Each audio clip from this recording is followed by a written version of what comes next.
آقا کنسول‌های آنلاین بهتره یا آفلاین؟ تفاوتشون با هم دیگه چیه؟ آیا کنسول‌های آفلاین بند میشن؟ چجوری میتونیم ارزون و قانونی بازی بکنیم؟ و اینکه آیا کنسول‌های آفلاین رو میشه آنلاینش کرد؟ و در آخر هم تجربه شخصی خودم از این دو روش و کار کردن در نصب بازی‌های اکانتی و دیجیتالی رو در اختیارتون میذارم. Hello everybody, I'm back. هستم با یه ویدیو مقایسه داغ برگشتم خدمتتون. توی این ویدیو میخوایم ببینیم که آیا کنسول‌های آفلاین بهترن یا کنسول‌های آنلاین. مزایاشون و معایبشون رو با هم دیگه بهتون میگم و تفاوتاشون رو با هم دیگه بهتون میگم. و اینکه بچه‌ها یه تغییراتی هم همینجور که می‌بینید توی استودیو دادم و یه سری تجهیزات اضافه کردم. مانیتور و هدفون و حالا یه سری چیزا نورپردازی اینا یه سری چیزا تغییر کرده اضافه کردم. برنامه زیادی بچه‌ها برای این کانال دارم و ویدیوهای خیلی مفیدی قرار براتون بسازم. پس حتما این ویدیو رو لایک کنین و منو حمایت کرده باشین و بریم با هم دیگه تا آخر ویدیو با هم همراه باشین. ببینید بچه‌ها کنسول‌های آفلاین مزیتی که دارن این که شما مثلا میتونید بازی‌های بروز رو فرض کنید مثلا قرار چند تا بازی تریپل ای مثلا توی سال 2024 2025 منتشر بشه. بعد شما مثلا بازی‌ها که منتشر میشن به مثلا 4 5 تا بازی 10 تا بازی مورد علاقتون که منتشر شدن یک جا، شما کنسولتون رو میبرید بشه یک مغازه‌دار و اونجا هزینه رو پرداخت میکنه که هزینهش مناسب‌تره نسبت به خرید کامل یک بازی. خیلی هزینهش مناسب‌تره و اینکه شما میتونید همزمان اون 10 تا بازی حالا هر چقدر که حالتون جا بشه اون بازی‌ها رو یک جا داشته باشین و بازی مورد علاقتون رو بازی کنید و لذت ببرید. این یکی از نکات قوت کنسول‌های آفلاین هستش، مزایاش محسوب میشه. و بچه‌ها اینم باید بهتون بگم که این تنها مزایایی هم هست که دیگه این روش داره و بقیه‌اش دیگه همش معایب هست. اولین محدودیتی که بچه‌ها کنسول‌های آفلاین دارن اینه که شما دسترسیتون به اینترنت و بخش‌های آنلاین بازی‌ها بچه‌ها به طور کامل قطع میشه و شما دیگه وقتی کنسولتون آفلاینه نمیتونین به این بخش‌ها دسترسی داشته باشین و محدود میشین به یه تعداد بازی خاصی که حالا روی کنسولتون هستش و مجبورید که اونا رو بازی بکنید و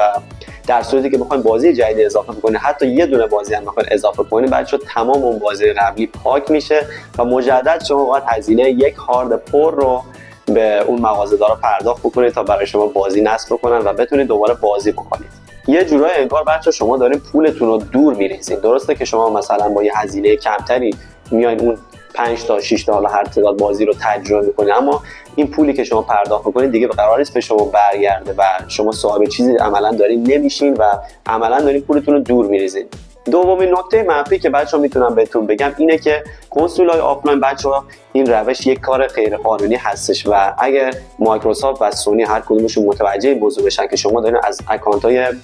هکی یا به قول معروف آفلاین روی کنسولتون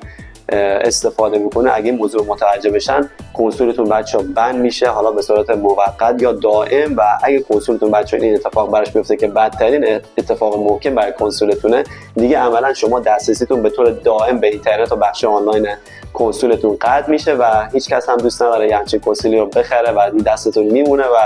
حسابی به ضررتون تموم میشه. نکته منفی که بچه‌ها میخوام الان بهتون بگم اینه که وقتی شما کنسولتون آفلاین میکنید بابت هزینه‌ای که دارین پرداخت میکنید دوست دارید که یه تعداد گیم‌های تریپل ای بزرگ و خفن رو داشته باشین، مثلا کالاف داشته باشین، جی تی ای رو داشته باشین، فیفا رو داشته باشین، یه تعداد بازی‌های بزرگ رو میخواین تجربه بکنین و هر بار که پول میدین دوست دارین همش از این مدل گیم‌های بروز و تریپل ای تجربه کنین. بعد از یه مدت که شما این کار انجام میدین بچه‌ها تعداد این بازی‌های تریپل ای دیگه کم و کمتر میشه، چون که بچه‌ها الان پروسه ساخت بازی‌ها خیلی طولانی‌تر شده، بازی‌های بزرگ کمتر منتشر میشن. بعد از یه مدت عملاً شما به تکرار میافتین و دستتون بسته‌تر میشه و دیگه بازی ندارین به اون صورت که بخواید نصب بکنید روی کنسولتون و شما از تجربه بازی کم حجم و ایندی بچه‌ها یه جورایی محروم میشین و بازی‌هایی که به شدت خلاقانه هستن و بچه‌ها روح صنعت گیم در این بازی‌ها هنوز جریان داره، چون سازنده‌های این بازی‌ها به دنبال خلاقیت و یک به قول معروف نشون دادن روی خوش گیم هستن، به صنعت گیم هستن و دنبال فقط سود مالی جیبشون نیستن. دوستان شما تجربه این جور بازی‌ها هم وقتی که کنسولتون آفلاین هست یه جوری از دست میدین و هیچ وقت نمیان بابت هزینه‌ای که دارین میکنین بیان 4 تا بازی که تا حالا تجربه نکردین و نمیدونین چی هست اصلا اسمش رو نشنیدین بیاید پرداخت بکنید و حجم کنسولتون رو مشغول بکنید. نکته آخری هم که دوستان بخوام بهتون بگم اینه که شما وقتی که کنسولتون آفلاین هست دیگه نمیتونید کنسولتون رو آپدیت بکنید، نمیتونید بازیاتون رو آپدیت بکنید. فرض کنید یه بازی جدیدی منتشر میشه تازه و شما میرین و بازی رو هزینه میکنید و روی کنسولتون نصب میکنید. حالا اون بازی در زمان عرضه بچه دچار مشکلات و باگ‌های متفاوتی هستش، باگ‌های مختلفی هستش که توی تجربه کلی بازی بچه اثر منفی میذاره و اینکه شما دیگه نمیتونید با پچ‌ها و بروزرسانی که برای اون بازی میاد این بازی رو آپدیت کنید و مجبورید با همون پچ اولیه بازی که منتشر شده سر بکنید. و مثال بخوام براتون بزنم، بازی‌های هم هستن مثل فیفا که ترکیب‌ها و آپدیت‌های جدیدی براشون میاد و شما اگه نتونین بازی آپدیت بکنید نمیتونین بروزترین ترکیب‌ها رو داشته باشین و خیلی قابلیت‌هایی که از طریق آپدیت شدن حالا چه به کنسول و چه به بازی اضافه میشه رو شما عملاً اینجا از دست میدید. خب دوستان، قبل از اینکه بریم سراغ مزایا و معایب کنسول‌های آنلاین، قبلش میخوام که تجربه خودم رو از کار کردن 1 ساله خودم در حوزه نصب بازی‌های اکانتی و دیجیتالی روی کنسول‌های PS4 و ایکس باکس وان بهتون بگم که چون اون زمانی که من کار می‌کردم سرباز بودم و در حینی که حالا خدمت می‌کردم بعد از ظهرها تا شب میرفتم مغازه یکی از دوستان، با هم دیگه کار می‌کردیم. 1 سالی با هم دیگه بودن کار کردیم و اینکه اون زمان هم که حالا نسل 8 بود ما روی ایکس باکس وان و PS4 بازی اکانتی نصب می‌کردیم. دوستان یه توضیح کلی بخوام بهتون بدم، اولا که این بحث این ویدیومون در مورد این موضوع نیستشون، بحث بسیار مفصل و پیچیده هستش که کلا تایمش توی این ویدیو نمیگنجه. فقط یه توضیح کلی بخوام بهتون بدم که شما با روال این کسانی که این کارو میکنن آشنا بشین. اینه که بچه‌ها اینا به یک سری منبع و سورس ها وصل هستن. کسایی که این کارو میکنن حالا از طریق کانال‌های تلگرامی یا رابطه‌هایی که دارن، اینها یک سری اکانت ها رو از اون سورس ها میخرن به عنوان اکانت مادر یا اکانت دیولپر. این اکانت ها بچه‌ها اکانت های معمولا گرون قیمتی هستن و چندین میلیون حتی قیمتشونه که کلی بچه‌ها بازی‌های مختلف توی این اکانت ها هستن. مثلا توی هر اکانت شاید 100 تا بازی باشه، بازی مختلف و بازی بروز باشه. بعد این افرادی که بازی‌ها رو نصب میکنن این اکانت ها رو از اون منابع خریداری میکنن و این اکانت ها رو به صورت خرد شده، ریز شده میان روی کنسول های شما پیاده میکنن و ست میکنن و فرض کنید یه اکانت رو روی مثلا 100 تا کنسول میان این افراد تست میکنن و ست میکنن روی کنسول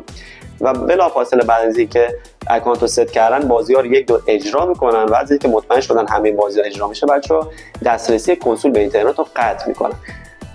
به خاطر همین هم هستش که بچه‌ها این جور اکانت ها وقتی که کنسولتون آفلاین کردن اگه شما به اینترنت متصل بشید لایسنسی که مربوط به اون اکانت هستش اینجا توسط سرورهای مایکروسافت شناسایی میشه و متوجه میشن که این اکانت متعلق به شخص دیگه است که شما دارین استفاده میکنین و اینجا امکان بند شدن شما بچه‌ها به شدت زیاده که اگه کنسولتون بند بشه دیگه این کنسولتون بچه‌ها به هیچ دردی نمیخوره و حتی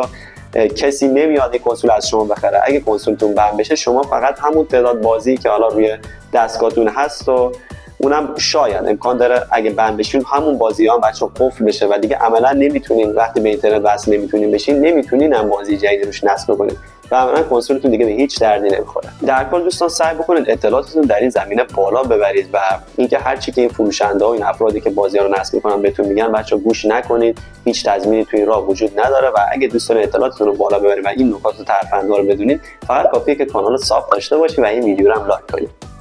خلاصه که دوستان عزیز هیچ تضمینی در این روش وجود نداره، پس ریسکش رو به جون نپذیرید و سعی کنید که همیشه به صورت قانونی بازی کنید. خب حالا بریم سراغ مزایا و معایب کنسول‌های آنلاین که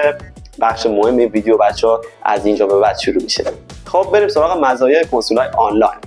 اولین مزیتی که داره بچه‌ها اینه که شما دسترسی به تمام بخش‌های آنلاین کنسول و بازیاتون پیدا می‌کنید و می‌تونید به راحتی وارد استور بشین، بازی‌های رایگان رو دانلود بکنید، با دوستاتون بتونید آنلاین پلی بدین و کلی قابلیت خفن دیگه که میتونید ازش لذت ببرید. نکته مثبت بعدی که بخوام بهتون بگم بچه‌ها اینه که سرویس‌های اشتراکی مثل پلاس و گیم پس هستن که بچه‌ها با خریداری کردن این اشتراک‌ها شما میتونید با هزینه خیلی کمتری نسبت به خرید یک اکانت کامل مثلا یک بازی جدید که الان همه گیم‌ها دیگه ماشاءالله هزار ماشاءالله همه از 2,500,000 2 میلیون به بالا تا 3 و خورده بعضا قیمت دارن. شما میتونید با قیمت خیلی کمتر از خریدن یک بازی کامل یه سرویس اشتراکی تهیه بکنید مثل پلاس و گیم پس، چیزی حدوداً 1 تا 1 خورده هزینه میکنین برای سرویس گیم پس. البته مثلا 1 سالش رو تهیه میکنین و دسترسی به کلی گیم، بیش از 500 تا گیم پیدا میکنید که میتونید به راحتی به روش ارزون و قانونی تجربه بازی ها رو بپردازید. خلاصه که بچه‌ها اگه کنسولتون آنلاین باشه هیچ محدودیتی براتون وجود نداره، چون خود سازنده‌ها دوست دارن که شما به این روش بازی کنید و این روش قانونی و اصولی گیمر بودن و گیم زدن هستش. و دوستان برعکس کنسول‌های آفلاین، تنها معایبی که این روش آنلاین داره اینه که شما برای خریداری کردن کامل هر بازی نیازه که هزینه خیلی بیشتری پرداخت کنید. همونجوری که گفتم قیمت اکانت کامل بازی‌ها چیزی حدود 3 تا 3,500 هستش. اما خب این مشکل هم با اومدن سرویس‌های اشتراکی روی کار تا حد خیلی زیادی جبران شده و هیچ گونه عیب دیگه‌ای هم بچه‌ها توی کنسول‌های آنلاین شما پیدا نمی‌کنید. خب دوستان اینم بگم که اگه کنسولتون آفلاین هستش اصلا نگران نباشید، چون میتونید به راحتی کنسولتون آنلاین کنید به شرطی که به روش اصولی و درستش این کارو انجام بدید تا کنسولتون بند نشه. خب بچه‌ها مزایا و معایب کنسول‌های آفلاین و آنلاین رو هر کدوم با هم دیگه مرور کردیم. الان میخوام بهتون بگم که بچه‌ها کنسول آفلاین به درد چه گیمرهایی میخوره و کنسول آنلاین به درد چه گیمرهایی میخوره، که با فهمیدن این موضوع شما میتونید بهتر برای خودتون تصمیم گیری بکنید که ببینید که کنسولتون رو باید آفلاین کنید یا آنلاین. گیمرهایی که بچه‌ها اینترنت مناسبی ندارن یا کلا دسترسی به اینترنت ندارن باید بچه‌ها کنسولشون رو آفلاین بکنن و با محدودیت‌ها کنار بیان، چون که بچه‌ها دانلود کردن بازی‌ها پروسه خاص خودش رو داره و زحمات خاص خودش رو داره. هرچند که بچه‌ها روش‌هایی هستش که باعث میشه که شما بهتر و سریعتر بتونید بازی‌ها رو دانلود بکنید که برای اونم حتما قراره یه ویدیو براتون بذارم. دیگه اون دسته از گیمرهایی که بچه‌ها فقط دوست دارن که بخش داستانی بازی‌ها رو تجربه بکنن و کلا علاقه به آنلاین بازی کردن و با دوستاشون بازی کردن ندارن، اونا هم باید برن کنسولاشون رو آفلاین بکنن تا بتونن با هزینه کمتری بخش داستانی گیم‌های مختلف و گیم‌های بروز رو بهتر و کم هزینه‌تر بازی بکنن. یا که دوستان اون دسته از گیمرهایی که کلا تفننی و تفریحی گیم میزنن و مثلا دوست دارن که روی کنسولشون یه فیفای داشته باشن، جی تی ای داشته باشن، یه کال آفی داشته باشن و دور همه با دوستاشون جمع میشن دور هم یه فیفای تفریحی بزنن، یه 2 ساعتی چیل کنن و گیم بزنن. این دسته افرادم بچه‌ها که به صورت حرفه‌ای گیم رو دنبال نمی‌کنن و فقط جنبه سرگرمی داره براشون، این دسته از افرادم باید برن به کنسولشون رو آفلاین بکنن، چون به صرفه‌تره و بهتره براشون، چون علاقه کلا ندارن که به بخش‌های آنلاین کنسول و گیم‌هاشون دسترسی داشته باشن و صرفاً جهت تفریحی گیم میزنن. اما دوستان اگه دوست دارین که گیمر حرفه‌ای باشین و بروز باشین، همیشه اون گیم‌های جدید رو به روز بازی بکنید و سرویس‌های اشتراکی استفاده بکنید، بازی‌های دسترسی به استور داشته باشین که بتونید بازی‌های رایگان و اپ‌های مختلف رو روی کنسولتون نصب بکنید و کلا با دوستاتون بتونید آنلاین بزنید و دسترسی به تمام بخش‌های آنلاین کنسول و بازیاتون داشته باشین، دوستان شما باید برید کنسولتون رو آنلاین بکنید. و در آخر این ویدیو بچه‌ها می‌خوام نظر شخصی خودم رو بگم که کنسول‌های آفلاین بهترن یا آنلاین. بچه‌ها یک لحظه هم اگه کنسولتون آفلاین شک نکنید که برید کنسولتون رو توی اولین فرصت بچه‌ها آنلاین بکنید و به روش قانونی بازی‌ها رو تجربه بکنید. من خودم تا همین نسل 8 کنسولم همیشه آفلاین بود و به صورت آفلاین و فقط بخش‌های داستانی بازی‌ها رو بازی می‌کردم و از وقتی که کنسول نسل نومی ایکس باکس سری اس رو خریدم که الان حدود 3 سال ازش میگذره، با خودم گفتم حیف نیست که الان من اومدم یه کنسول نسل نومی و بروز خریدم و گذاشتم تو خونه و فقط دارم بازی‌های خطی و داستانی رو بازی میکنم و چرا من نباید کنسولمو آنلاین بکنم بچه‌ها. و اینکه از اونجا بود که دیگه کنسول آنلاین کردم و دیدم که بچه‌ها وارد یه دنیای دیگه میشین، دستتون به خیلی چیزا باز میشه، کلی از اون محدودیت‌ها برداشته میشه، کلی قابلیت‌های جدید بهتون اضافه میشه و بهتون حق میدم اگه حرفای منو تا الان متوجه نشده باشین و کنسولتون آفلاین بوده همیشه، تا نره کنسولتون آنلاین نکنید و مخصوصا یه سرویس گیم پس هم تهیه نکرده باشین، متوجه حسی که من دارم بهتون میگم و اون لذتی که گیم بازی کردن بهتون میده نخواهید شد و تا خودتون این موضوع رو تست بکنید. و در آخر هم دوستان این که سعی کنید همیشه به روش قانونی بازی بکنید و حتی اگر برای تفریح هم گیم میزنید و فقط فوتبالی مورتالی چیزی بازی میکنید، در اون روش هم حتما برید اکانت قانونی اون بازی‌ها رو تهیه بکنید. اینجوری بچه‌ها خیال خودتون راحت‌تره که حداقل کنسولتون بند نمیشه، کنسولی که رفتین چندین میلیون هم توی وضعیت اقتصادی بد خریدین و حیفه که این کنسول بخواد بند بشه. اینو من دارم بهت میگم که خودم 1 سال توی این زمینه کار کردم و تجربهشو داشتم و دیدم که چه بلایی سر کنسول‌های مختلف اومده. نمیگم که این روش آفلاین بازی کردن بچه‌ها به درد هیچ کس نمیخوره، همونجوری که تو ویدیو بهتون گفتم به درد یک سری افراد میخوره، ولی نظر شخصی من اینه که همیشه برین آنلاین بازی بکنید و سعی بکنید، نمیگم آنلاین بازی کنید، منظورم که کنسولتون آنلاین باشه و قانونی گیم‌ها رو تجربه کنید تا به هیچ مشکلی بر نخورید. خب عزیزان، اینم از ویدیو امروز. امیدوارم براتون مفید بوده باشه. حتما نظراتتون رو توی بخش کامنت ها برام بنویسین. اگه سوالی چیزی باز در این مورد داشتین که توی ویدیو بهش نپرداختم و جوابش رو ندادم، توی بخش کامنت ها ازم بپرسین. اگر جواب مفصلی داشته باشه حتما براش ویدیو ضبط میکنم، اما اگه کوتاه مختصر باشه که توی بخش کامنت ها جوابتون رو میدم.